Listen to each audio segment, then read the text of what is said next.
Hello and welcome to the Skill and School presentation on price discrimination for the World Economics Cup. Thank you very much for your time. Question 1A. How does the law of one price assume a theoretical frictionless market? Well, for all firms to produce the same price, assuming all firms are short-run profit maximisers, they must also have the same marginal cost and marginal revenue. At the point where the output where those two meet must be the same for all firms. However, this is not the case. There are factors that can violate that. Because people might not have the same cost of production, the same factors of production available to them. Countries may not have the same purchasing power parity or the same access to resources. Specific examples of things that violate this law are tariffs, quotas, embargoes, trade barriers, conflict, patents, and border security. On a graph, trade barriers can be shown as a shift. Higher trade barriers can be shown as a shift left in supply, as a higher trade barrier leads to higher cost of production, and that is a factor that shifts supply or inwards in this case. And the shift inwards in supply leads to a high equilibrium price of P2 and a lower quantity produced of Q2, therefore showing how trade barriers lead to different prices in different places, therefore violating the one price law. An example in the real life of a product that isn't the same price everywhere is oil. Countries that produce oil themselves, such as America, or even Russia, who produce some of their own natural gas, they can produce at a much lower cost, and therefore the price of their oil is lower than countries that have to import it, like the UK. And that's question 1. Question 2. Question 2A. What condition allows firms to segment markets and charge different prices? There's a number of things that might lead to this being able to happen. One is the ability to change prices quickly from low revenue costs.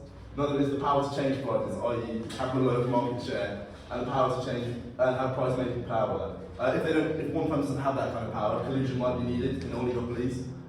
Distinct consumer groups that are defined by either their geography and inability to access far away goods, taste, price tolerance. Firms might also have to have perfect operational influence on consumer preferences. The effect of third-degree price discrimination on consumer surplus. If prices can change and therefore be tailored more to where consumers genuinely value the product they're buying, that means on an individual level, people have more constant consumer surpluses as the difference between price and the price that people are willing to pay gets sort of homogenised at different output levels. However, total consumer surplus will fall. Third question. C. Apologies. Discuss the fairness associated with third degree price discrimination. You could argue it is fair because everyone's happy to pay at that level and they pay proportional to their consumer surplus. It also may increase equality as richer consumers are paying higher prices, essentially subsidising the consumption of poorer consumers. However, you could also argue it's unfair if the consumer groups they're discriminated against are of a common socio-economic group or cultural background, and if the price discrimination is fueled by prejudice, such as the Uyghur Muslims who are discriminated violently against in China. Question 3A. So question 3 is what market characteristics enable price discrimination to expand output, i.e. essentially what conditions enable firms to benefit from price discrimination. And this would generally rely on the idea of diminishing marginal utility, i.e. that as consumer demand increases, price is likely to change, i.e. there isn't a perfectly elastic demand curve, and there's an inelastic PED, and also inelastic supply, meaning that elastic supply, meaning that it's easy for firms to change their supply. There's economies of scale, so as they expand output, average costs reduce. And similarly, there's quite a high marginal cost elasticity, so consumers, so the cost to produce an extra unit of output is quite small relative to the change in output. And then for 3B, we look at how secondary price discrimination can actually increase consumer surplus. So with secondary price discrimination, as quantity provided increases, generally the demand curve will become more elastic due to, well, essentially reduced prices as consumers tend to pay more, meaning that they're more sensitive to price changes. What this can mean is even if there's a set price gap between what most consumers are willing to pay and the actual price provided, as we can see by the lower gradient of the demand curve, and thus the areas of consumer surplus shown in red here and yellow here, the consumer surplus is far higher when the elasticity is greater, i.e. when secondary price discrimination has been implemented. And as well as this, secondary price discrimination can sometimes benefit consumers. So, for example, in less developed countries, differential pricing, for example, in food, will enable families to bulk buy for a set period of time, meaning it increases affordability, increases their disposable incomes, thus raising quality of life. Question 4. So moving on to the main question we're here to answer. It's about, obviously, the Robinson-Patman Act. And briefly, this is just a description of why the Robinson-Patman Act exists. This is the problem with price discrimination. So obviously, larger firms abuse their purchasing economies of scale. They're able to access raw materials and factors of production much cheaper, obviously leading to lower costs. The result of this is that they make larger abnormal profits, and they also have much lower costs than new firms wanting to enter the market. This means that they can undercut small firms very easily, either while still making a profit, or even because of their retained profits, they can even absorb losses for a while for limit pricing or predatory pricing. So obviously this can be a bad thing because it limits competition. Smaller firms, because demand will be low for them, they can't make a profit and they'll be forced to exit the industry. And this lack of competition has lots of negative effects on consumers, and most notably it decreases the consumer sovereignty within the market. So this is what the Robinson-Patman Act aims to resolve. So my first point for this act would be the fact there's no longer secondary price discrimination. This dramatically reduces the ability of firms to benefit from purchasing economies of scale, but they no longer get such low prices for their factor inputs. And essentially what this does is it promotes competition, with firms no longer being able to set limit prices, no longer being able to pursue predatory pricing practices, and this reduces consumer exploitation by dramatically reducing the price-making ability of firms, and thereby the divergence between price and marginal cost, which, as we all know, harms the consumer and creates allocative inefficiency.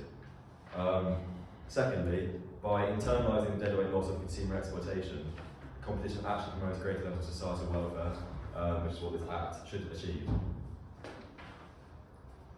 My second main point revolves around competition once more, but here's about the shift of power. So by reducing the price-making ability of highly concentrated markets, this no longer skewers and distorts the price mechanism, ensuring that the signalling function is less skewed and that consumer sovereignty once again rules supreme in the free market. What this essentially means is that firms have to match consumer preferences, which creates high levels of allocative efficiency, with producers selling exactly what the buyer wants and the buyer receiving exactly what it wants. The reduction in monopoly power is also, you could argue, potentially damaging. You could say that monopolies, when they restrict output and they raise prices, this actually internalises deadweight losses to society, which is contrary to my point. However, to this I would say, despite the fact it could internalise deadweight losses in a very few, select few markets, very narrow markets, mainly commodities, greater competition and a more perfectly competitive market can show that we can operate where MC equals MR, as well as where AR equals AC. And this essentially means that the price to the buyer is the extraction price of the product. There's no profit markup, so the buyer essentially gets the cheapest possible item, best quality at the best price. So quite similarly to that point, a positive aspect of the Robinson-Patman Act is that due to the equalisation of purchasing economies the equalisation of costs in terms of factors of production, acquisition of firms, it means that there's much less or even zero purchasing economies of scale.